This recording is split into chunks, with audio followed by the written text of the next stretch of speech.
여러분, 안녕하세요. 돈의 흐름을 읽어 당신의 불을 깨우는 지식 채널 머니 인사이트의 K입니다. 여러분, 제국이라고 하면 뭐가 떠오르세요? 아마 거대한 군대, 영토 정복, 그리고 제국주의 색깔로 칠해진 세계 지도가 생각나실 겁니다. 그런데 20세기에는 전혀 새로운 종류의 제국이 등장했습니다. 군인 대신 서명만으로 세계를 지배하는 제국. 총과 칼 대신 서류 가방에 대출 계약서를 쑤셔 넣고 각국의 수도로 날아드는 신사들의 제국 말입니다. 오늘 이 무서운 금융제국의 역사를 제대로 이해하면 여러분의 지갑을 지키는 경제적 지혜를 얻게 될 겁니다. 그 지혜를 놓치고 싶지 않다면 구독 버튼 지금 바로 누르는 거 약속입니다. 금융의 축복은 준비된 자에게만 내리는 법이니까요. 이 보이지 않는 그림자 제국의 힘이 가장 노골적으로 드러난 곳이 바로 라틴 아메리카였습니다. 이곳에서 국제통화기금 IMF는 단순히 돈을 빌려주는 기관이 아니었습니다.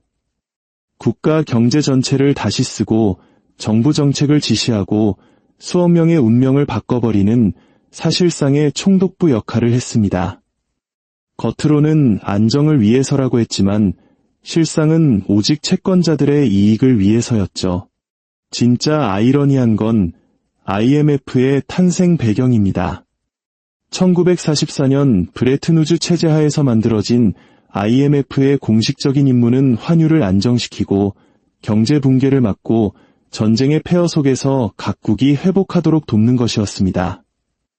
말만 들으면 금융계의 슈바이처 박사 같죠. 아픈 나라를 치료하고 기회를 주는 의사처럼요. 하지만 라틴 아메리카에서 그 의사는 순식간에 다른 얼굴로 돌변합니다.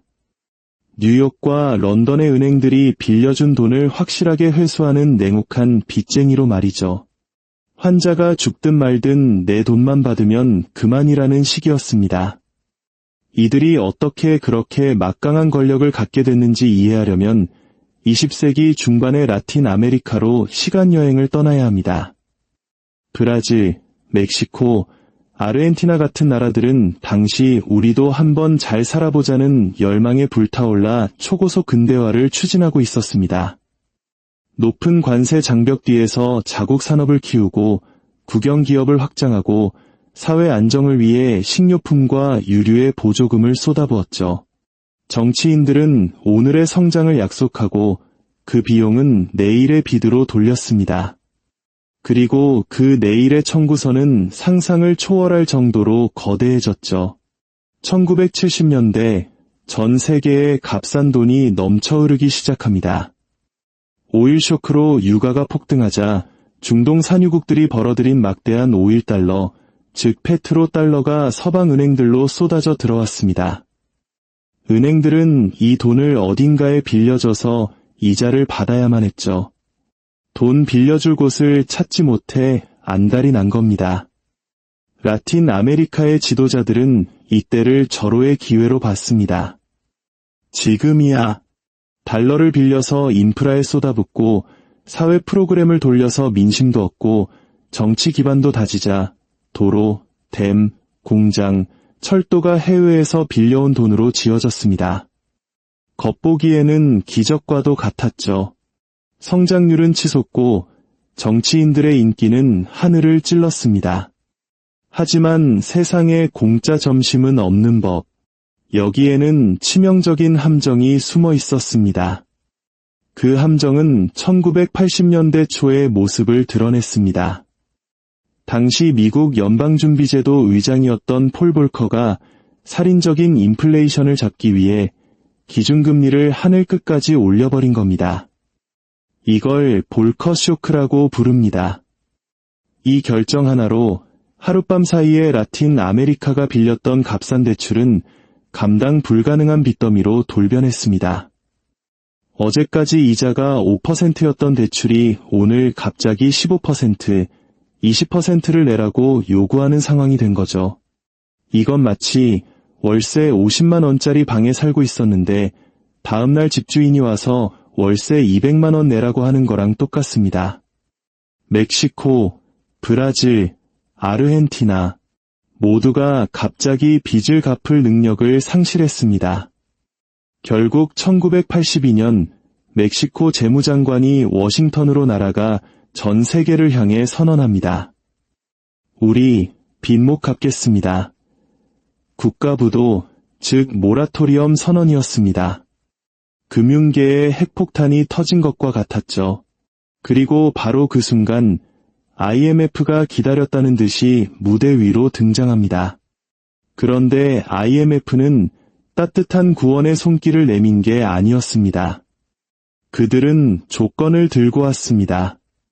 사회 전체를 송두리째 뒤바꿔버릴 만큼 혹독한 조건들을요. 내용은 이랬습니다. 식료품과 유류 보조금을 삭감해라. 통화 가치를 절하해서 수입품 가격을 폭등시켜라. 임금을 동결하고 국영기업을 민영화하고 보건, 교육, 연금에 대한 정부 지출을 대폭 줄여라. 대출을 해주는 대가로 국가 예산 전체가 다시 쓰여졌습니다. 멕시코시티나 부에노스아이레스의 국회의사당이 아니라 워싱턴 D.C.의 IMF 사무실에서 말이죠. 그리고 그 새로운 예산의 최우선 순위는 단 하나였습니다. 돈 빌려준 은행들이 원금과 이자를 확실하게 돌려받게 하라. 정치인들에게 IMF는 아주 유용한 방패였습니다. 국민들에게 이렇게 말할 수 있었거든요. 우리도 어쩔 수 없습니다. IMF가 이렇게 하라고 강요하는 겁니다. 국민의 고통을 담보로 자신의 정치적 책임을 회피한 거죠. 그 결과 빵값은 치솟고 공무원들은 일자리를 잃고 학교는 예산이 끊겼습니다. 하지만 머나먼 나라의 채권자들은 안전했습니다. 라틴 아메리카는 그렇게 긴축 재정이라는 신자유주의 정책의 거대한 실험실이 되었고 그 국민들은 실험용 쥐 신세가 되고 말았습니다. 결과는 참혹했습니다. 1980년부터 1990년까지 라틴 아메리카의 1인당 GDP는 오히려 감소했습니다. 수십억 달러의 빚을 갚아나가면서도 나라 전체가 더 가난해진 겁니다. 경제학자들은 이 시기를 잃어버린 10년이라고 부릅니다. 성장은 멈췄고 불평등은 심화됐으며 빈곤은 폭발적으로 증가했습니다. 그런데도 빚은 그대로 남아 있었죠. 마치 물에 빠져 허우적거리는 사람에게 지갑부터 내놓으라고 윽박지르는 것과 같은 꼴이었습니다. 이건 단순히 숫자로만 끝나는 이야기가 아닙니다. 베네수엘라 카라카스에서는 유류 보조금 삭감에 분노한 시민들이 폭동을 일으켰고 아르헨티나 부에노스아이레스에서는 물가는 치솟는데 임금이 동결되자 대규모 시위가 벌어졌습니다. 굶주림, 실업, 그리고 정치적 불안정이 대륙 전체를 뒤덮었습니다. 일부 국가에서는 정권이 무너졌고 다른 나라에서는 독재자들이 IMF가 강요한 긴축 정책을 국민 탄압의 명분으로 삼았습니다. 이 모든 과정 속에서 IMF는 스스로를 중립적이고 기술적이며 합리적인 전문가 집단으로 포장했습니다. 하지만 진실은 명백했죠. 그들은 결코 중립적이지 않았습니다.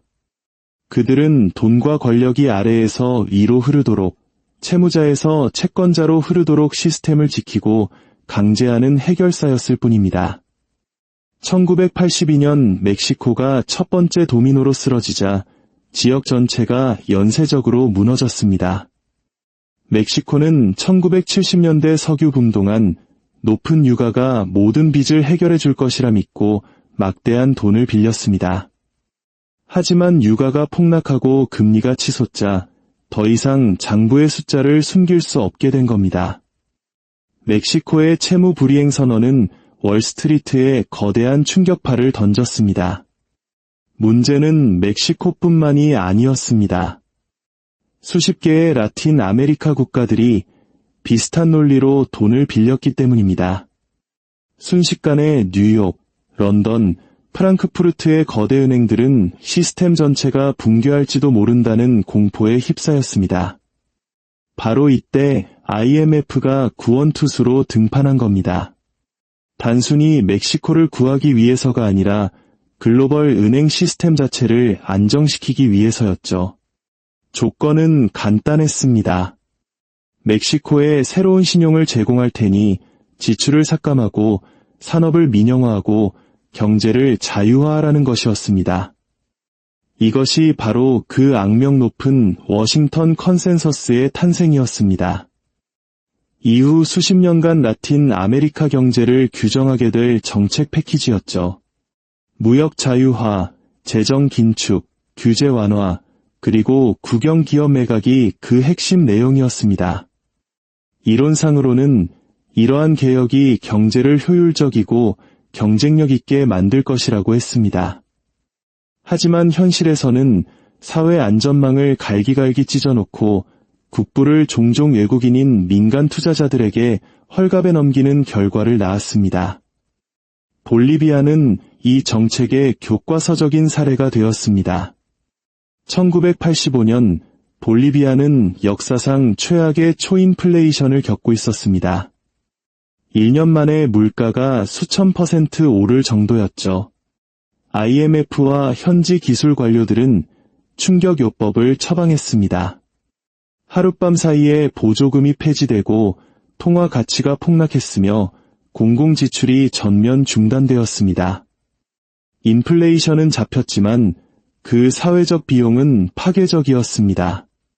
실업률이 치솟고 광산이 문을 닫았으며 수많은 공동체가 버려졌습니다. 서류상으로는 볼리비아 경제가 안정된 것처럼 보였지만 평범한 시민들은 굶주림과 절망으로 그 대가를 치러야 했습니다. 볼리비아 실험은 IMF 관리들이 교과서에서 칭송하는 성공 모델이 되었지만 정작 볼리비아 국민들 자신은 이를 사회적 재앙이라고 불렀습니다. 하지만 IMF의 처방약이 어떻게 독약으로 변할 수 있는지를 가장 극적으로 보여주는 나라는 바로 아르헨티나입니다. 1990년대 내내 아르헨티나는 IMF의 지도를 충실히 따랐습니다.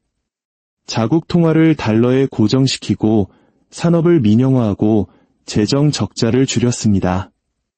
한동안은 성공 사례처럼 보였습니다. 외국인 투자가 쏟아져 들어왔고 정치인들은 자신들이 IMF의 모범생이라며 자랑했죠. 그러나 수면 아래에서는 빚이 눈덩이처럼 불어나고 수출 경쟁력은 약화되었으며 사회적 갈등은 끓어오르고 있었습니다. 결국 2001년 시스템은 붕괴했습니다. 은행은 예금 인출을 동결했고 사람들은 하룻밤 사이에 저축을 잃었으며 부에노스아이레스는 폭동으로 아수라장이 되었습니다. 아르헨티나 사람들은 거리에서 외쳤습니다. 모두 꺼져라. 한때 구세주로 환영받았던 IMF는 그 명성이 산산조각 난 채 떠나야 했습니다. 이 이야기는 지역 전체에서 반복되었습니다. 브라질에서는 IMF 프로그램이 인플레이션을 잡는 데는 성공했지만 극심한 불평등이라는 유산을 남겼습니다. 페루에서는 개혁이 노동자와 빈민을 위한 보호장치를 해체해버렸습니다. 패턴은 항상 같았습니다. 채권자에게는 안정을, 시민에게는 침체를. 이 모든 과정에서 정치인들은 IMF의 장단에 맞춰 춤을 췄을까요? IMF가 그들에게 완벽한 책임 회피의 구실을 제공했기 때문입니다. 지도자들은 일단 빚을 내서 흥청망청 쓰며 단기적인 인기를 누리다가 위기가 닥치면 IMF를 불러들여 어쩔 수 없다는 명분 아래 고통스러운 개혁을 국민에게 강요할 수 있었습니다. 국민들은 임금이 깎이고 보조금이 사라지는 것을 보았지만 지도자들은 어깨를 으쓱하며 말했죠. 이건 IMF의 요구입니다. 사실상 책임을 떠넘기는 가장 편리한 방법이었던 셈입니다. 1980년대가 라틴 아메리카의 잃어버린 10년으로 불리게 된 데에는 다 이유가 있습니다. 1980년부터 1990년까지 평균 소득은 정체하거나 감소했습니다. 빈곤율은 하늘로 치솟았고 교육, 인프라, 보건에 대한 투자는 붕괴했습니다. 그 와중에도 이 지역은 수천억 달러를 빚 갚는 데 썼습니다. 정말 역설적이지 않나요? 선진국을 따라잡기 위해 도약했어야 할 바로 그 10년이 오히려 후퇴의 10년이 되어버렸습니다. 월스트리트 은행들이 구제되는 동안 라틴 아메리카의 한 세대 전체가 빈곤의 굴레에 갇히게 된 것입니다. 여기서 우리는 권력의 역학을 직시해야 합니다. IMF는 스스로를 중립적인 경제 중재자라고 포장했지만 그 결정은 지극히 정치적이었습니다. IMF 이사회는 미국과 유럽이 장악하고 있었고 이들은 바로 라틴 아메리카의 빚을 쥔 채권국들이었습니다. IMF의 임무는 명확했습니다. 국민을 희생시키더라도 시스템을 보호하는 것. 국가의 주권은 침략이 아니라 엑셀 시트를 통해 잠식되었습니다. 하지만 이 역사에서 가장 소름 끼치는 부분은 라틴 아메리카가 단순히 위기에 처한 지역이 아니었다는 점입니다. 그곳은 하나의 거대한 실험실이었습니다. IMF는 긴축, 민영화, 구조 조정이라는 자신들의 전략을 다른 곳에 적용하기 전에 이곳에서 시험했습니다. 1980년대 볼리비아, 멕시코, 아르헨티나를 초토화시켰던 정책들은 훗날 1997년 아시아 금융위기 때 바로 우리나라에서, 1990년대 혼란기의 러시아에서, 그리고 2008년 이후 그리스에서 그대로 재현되었습니다. 라틴 아메리카의 비극으로 시작된 것이 전 세계를 지배하는 교리가 되어버린 것입니다. 이는 우리에게 더 크고 더 불편한 질문을 던집니다. 라틴 아메리카의 고통은 단순히 잘못된 경제정책의 결과였을까요? 아니면 사실은 채권자의 이익을 최우선으로 보호하도록 설계된 글로벌 금융질서를 유지하기 위해 치러야 했던 대가였을까요? IMF의 이 어두운 역사가 우리를 불편하게 만드는 이유는 이것이 단지 과거의 이야기가 아니기 때문입니다. 이것은 경고입니다. 멕시코, 아르헨티나, 브라질을 긴축과 부채의 늪으로 몰아넣었던 바로 그 요소들이 오늘날 소위 선진국이라 불리는 곳들에도 존재하기 때문입니다. 교훈은 명확합니다. 빚이 너무 많이 쌓이면 주권은 협상의 대상이 됩니다. 숫자가 맞지 않으면 다른 누군가가 당신의 미래를 결정하게 될 겁니다. 2008년 이후의 그리스를 생각해 보세요. 글로벌 금융위기가 닥치자 그리스는 감당할 수 없는 빚을 드러냈습니다. 유럽연합, 유럽중앙은행, 그리고 IMF, 이른바 트로이카가 개입했습니다. 그들의 처방전은 기이할 정도로 익숙했습니다.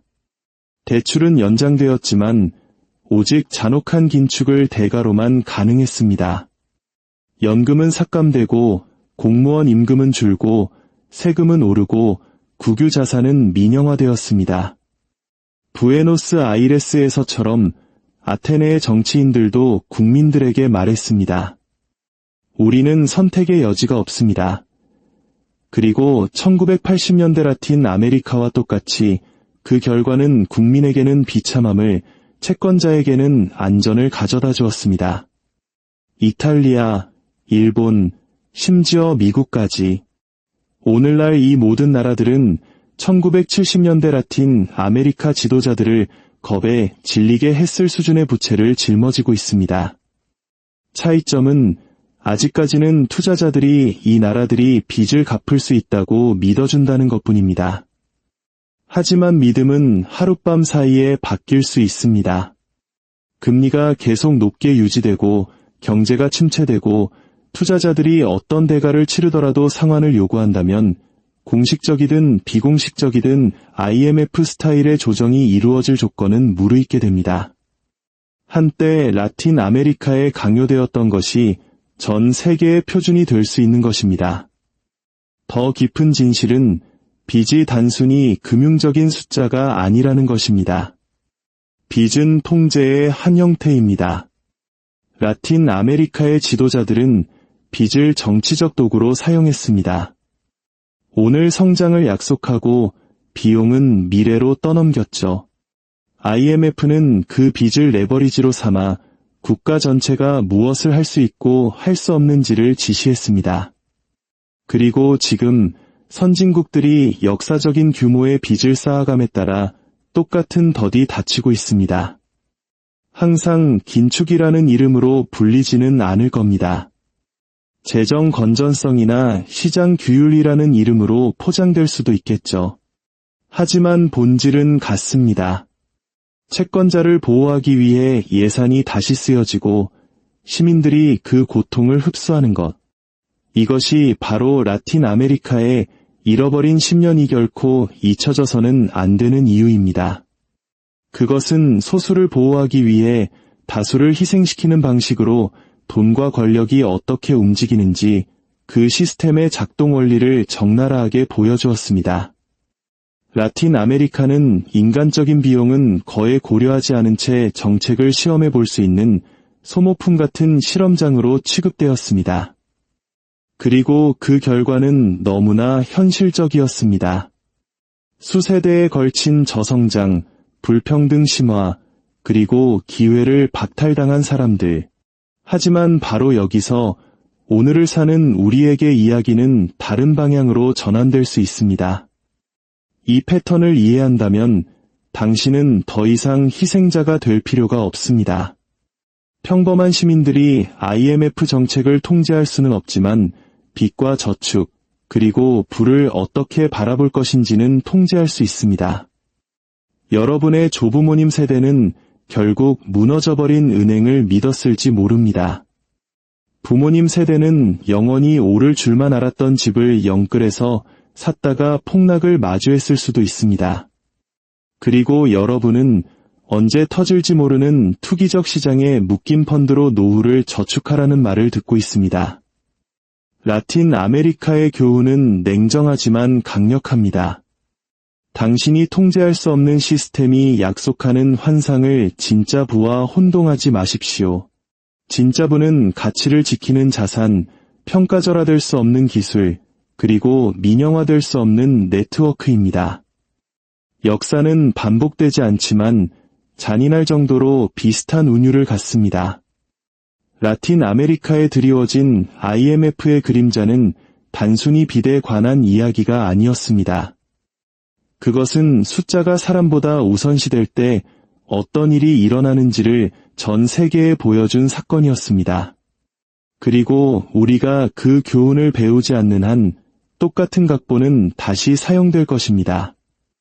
멕시코나 아르헨티나가 아니라 유럽의 심장부에서, 도쿄에서, 심지어 워싱턴에서 말입니다. 그러니 다음번에 어떤 정치인이 우리가 분수에 넘치게 살고 있다거나 어려운 선택을 해야 한다고 말하는 것을 듣게 된다면 그 선택의 대가를 보통 누가 치르는지 기억하십시오. 라틴 아메리카의 잃어버린 10년을 기억하십시오. 빚은 결코 그냥 빚이 아니라는 것을, 빚은 레버리지이며 그 레버리지의 끝에는 항상 줄을 당기는 손이 있다는 것을 기억하십시오. 역사를 이해하지 못하면 역사는 당신을 똑같은 방식으로 짓밟을 것입니다. 오늘 이야기가 새로운 관점을 제시했다면 구독과 좋아요를 눌러주세요. 역사는 해답을 가지고 있습니다. 저는 여러분이 그 해답을 어디서 찾아야 하는지 알려드릴 뿐입니다.